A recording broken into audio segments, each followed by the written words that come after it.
What's up, everybody, and welcome to another edition of the Scoreboard for Monday, November 8th, 2021. I'm one of your hosts, Eric Sundblad, as always, alongside Maddie Evans, #1 playoff sports fan, Maddie Evans, and we are in a playoff-focused mode today, Maddie. Holy cow. I know, the soccer has been unreal. Unreal. Vail Mountain School played a wet and wacky home game in the playoffs, and then the Huskies also dominating in playoffs. And then, you know, we took a little step over to the ice rink. Took a little step over to the ice rink to get you guys prepped for Vail Yeti hockey season, something that I am unbelievably stoked for. We are going to be in winter sports season in no time, Maddie, but first, we got to get through soccer playoffs. How do you think these teams are going to do? I mean, I'm sending both of them my very best positive winning vibes, only because they've both come so far in what they're doing right now. It's been an intense season for both of them. It has. I've had a blast covering both teams. I'm going to be very sad if either of them get eliminated because I've gotten so close to these great student athletes, like awesome guys. But without further ado, well, let's take a little break. Come back with a look at your Vail Yeti hockey team.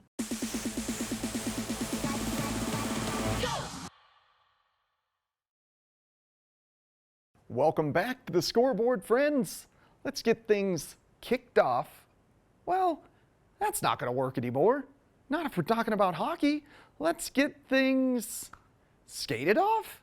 Let's get things slap-shotted off, wrist-shotted off, deked off with a look at your Vail Yeti. Vail's own semi-pro men's hockey team plays out of Dobson Ice Arena. They have just started practicing. I went down to their tryouts, or as it were, more of a training camp, to speak with player coach Bill Foster and get a feeling for how these guys are coming into this season. Last year, things didn't happen as a result of COVID protocols. However, they are back in full swing this year, facing off against opponents like the Breckenridge Vipers. They're going to have the Fire Department of New York coming in. They're going to have St. Louis teams coming in, Denver teams.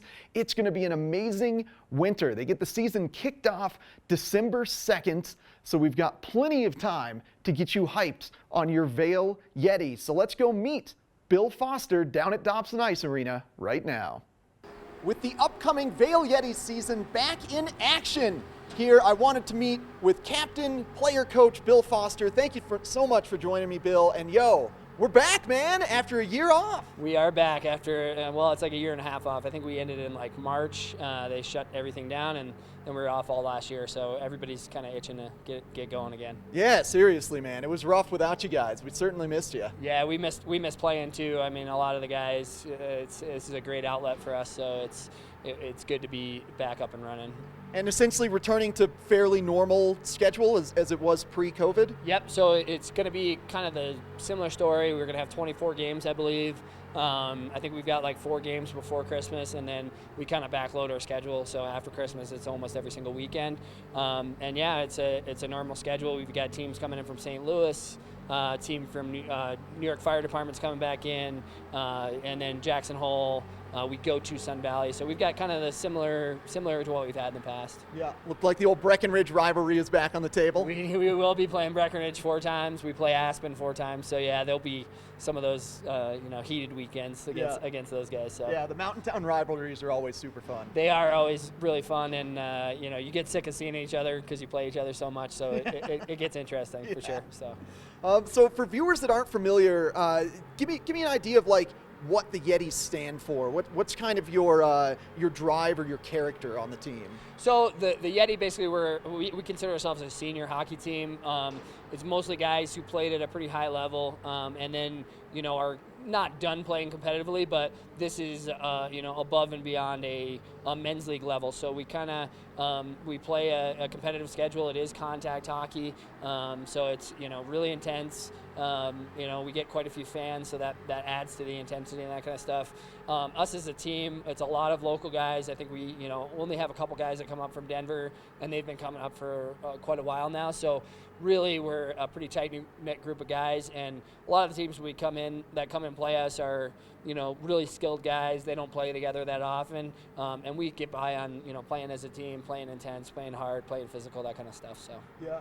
Are you looking to drive more offensively? Are you saying you're more of a skilled team, or do you think you're more of like a neutral zone lock kind of trap based? What's your identity? We are, I'd say we do have quite a bit of skill, but we are more of a hardworking team, so we genuinely, I'd like to say we play a lot of D, but we attempt to play a lot of D, and then we do a lot of our offense is driven off of rush. It's driven off of making hits and plays in the neutral zone, and then going the other direction. Yeah, so good dump and chase, good kind of grinder mentality. Exactly. Yeah, a couple of our lines, that's their bread and butter. They dump it in, they grind, and we usually have one really skilled line that can go out there and score on their power play and that kind of stuff. So. Yeah, we just had tryouts, or as it were, like training camp. Definitely saw some skilled plays going on, especially in the end shootout. That was exciting. Yeah, no, this is kind of an opening weekend for us. We do it as a tryout to see if new guys want to come out and play. Being in a mountain town, we always have new players in, new players out. Some guys age out, some guys have kids and that kind of stuff. So it's a good, feeler weekend where we get new guys in, and then also we can get everybody back in shape and kind of get everybody up and running. So we got about a month to go until the first game, right? December 2nd? Yep, December 2nd, we're playing Jackson Hole. They'll probably, it's funny, we always play them like one of our opening weekends, and they'll probably be one of the best teams we play all year. They've had a team for close to 30 years now, and they always kind of reload with skilled players and some returning players, so they'll be really good. And then that team from St. Louis that comes in later will also be, really good. So those are kind of a couple weekends to look forward to. But we're about a month away from playing actual games. So. Okay.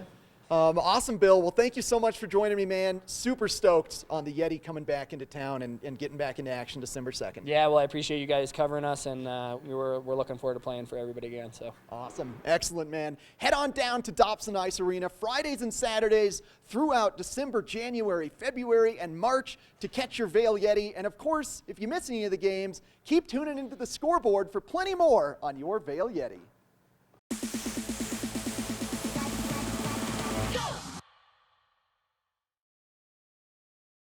Oh man, it has been the soccer season here in the Vail Valley, especially since Battle Mountain Huskies and Vail Mountain School Gore Rangers have both been in the playoffs, and we're excited to bring you the coverage from one of the Vail Mountain School playoff games, as it was kind of a gloomy afternoon to be out there on the soccer field. Let's take a look.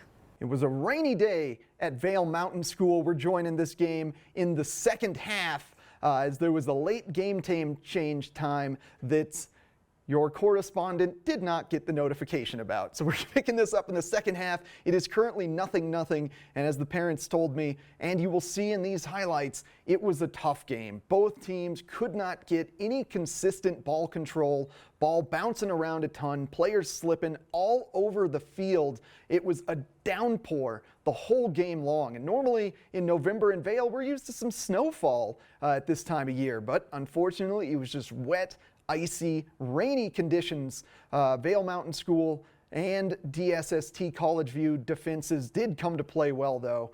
They definitely limited some great chances. Oh boy, that was a corner kick from Seb Colo for right to the front of the net. Just couldn't quite put that one home.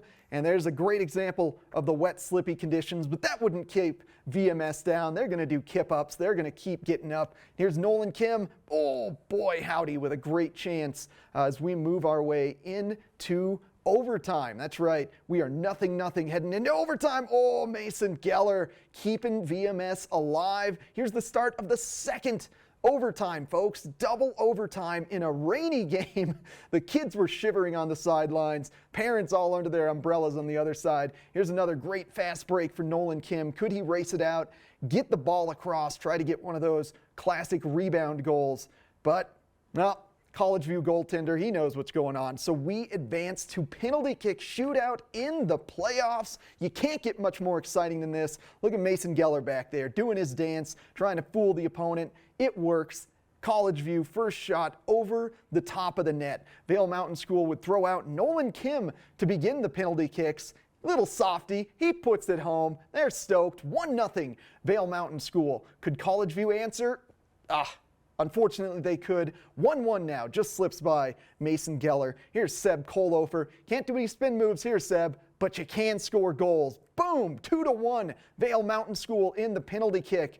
Mason coming up huge with that save. Still 2-1, Vail Mountain School. They would need another goal and another save to advance and win this one, and they would get the goal. Jack Schwartz would get that goal. Could Mason stay strong? Oh, baby, yes, he could. Boom. That's the game. Vail Mountain School wins 1-0 in a shootout on maybe the coldest, rainiest soccer game we will see all year. Vail Mountain School advances. They are heading down to the Front Range to continue their search for the championship. And I wanted to meet with Mason Geller after the game after that stellar performance. Coming off a double overtime shootout victory in the second round, of course, I had to talk with superstar goaltender Mason Geller. Dude, that was incredible, man. Thank you. Stopped all the shots in the shootout. What's going through your head when time's sticking down in that second overtime and you know it's kind of hitting all on your shoulders? I don't really know. I was just thinking, I'm not going to let my seniors walk out on this. I'm not going to let our season end on this. So I was thinking of where to dive at like 5 minutes left in the time. I was just like, okay, I was just going to dive. I'm going to dive right first. And then from there, I just was like, just let the goalie dodge just rain down on me. So I don't know. I was praying at that point, so. Yeah. You've earned some good goalie karma this year, man. It's been a tough season for you, but you've really battled through it, and now I feel like you've been the rock of your team all year long. I feel like Connor, or our whole defense is really rock. Like I feel like our whole team is kind of a rock. Like our captains are just amazing. Like they're the ones that really like get us out there and like hype us up and everything like that. They get us to do what we do. So I feel like they're the rocks of the team. I'm just there to do what they say, there to not let the ball in the goal. So yeah. So that defensive style really helps you out. Yeah, like they're really, blocking they're lanes. So good, yeah, and they really stop off all like the outside shots and a lot of the one-on-ones. So I just got to pick up like the trash goals. Like I just got to save those ones. So like that's the PK shoot is the least I can do for them. So man, yeah. Well, it was absolutely incredible job. And then the save, I believe it was near the end of the first overtime. They kind of get a little bit away from your defenders and shoot it to the far post. Man, that was a heck of a dive. Did you see that shot coming, or was that just I think they're going this way? I kind of saw it coming. I mean, his body was facing towards that way, so I kind of dove. I kind of guessed a little bit, but they really only gave him that far post, so I just knew I was going to have to dive there. And I got to stop, so it was really good. Yeah. Well, man, that was an incredible game. Super fun to watch. On to the third round. Going to be tough opponents coming up, and I think this might be the last home game, maybe not. I think it is the last home game of the season, yeah. Okay. So. Well, that breaks all of our hearts here in Eagle County because we've loved coming to watch you guys. Thank you very much. Yeah, it was awesome. It was awesome having here. It's just great hearing the crowd on a saver, on a good play. It's just great hearing them. So, yeah. Yeah. Man, did the wet field affect your game at all? Yes, it made me extremely cold, so that was kind of hard. I felt a little heavier, but other than that, it was pretty good. I just had to fight through the coldness, and I was fine. But that's really all it was. Well, awesome victory, dude. That was absolutely stellar. It's been a pleasure covering you guys this season. You're a fabulous team. Yeah. So good luck in the rest of the playoffs. Hopefully we get a good deep dive after the season when you win the championship. Yeah, exactly, yeah. That'd be awesome. Awesome, buddy. Well, congrats again on the win. Keep tuning into the scoreboard as we follow your Gore Rangers on their playoff journey.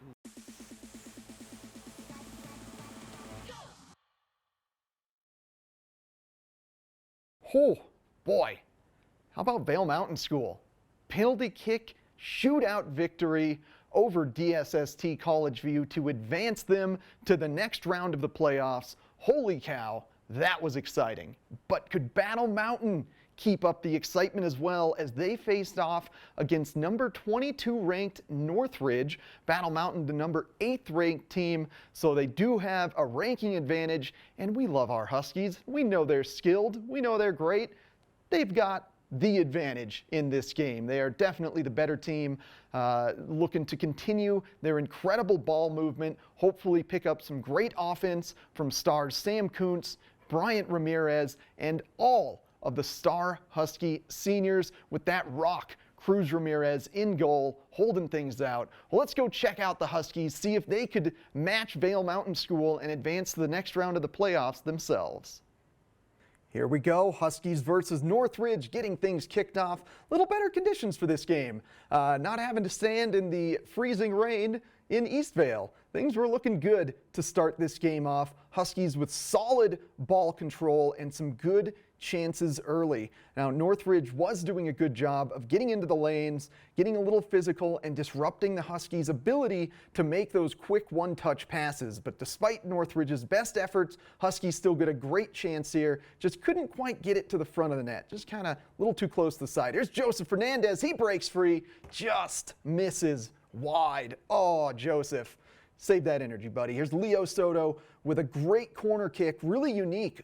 Very far corner kick all the way to Bryant Ramirez. And this one, Joseph Fernandez just barely misses wide again. But that was a really unique corner kick. You don't see them pop it that far across the goal that often. But it seemed to work, aside from getting a goal. And Cruz Ramirez, like I said, in goal, he would have to be a rock this game. That was a great save off a rebound from that corner kick.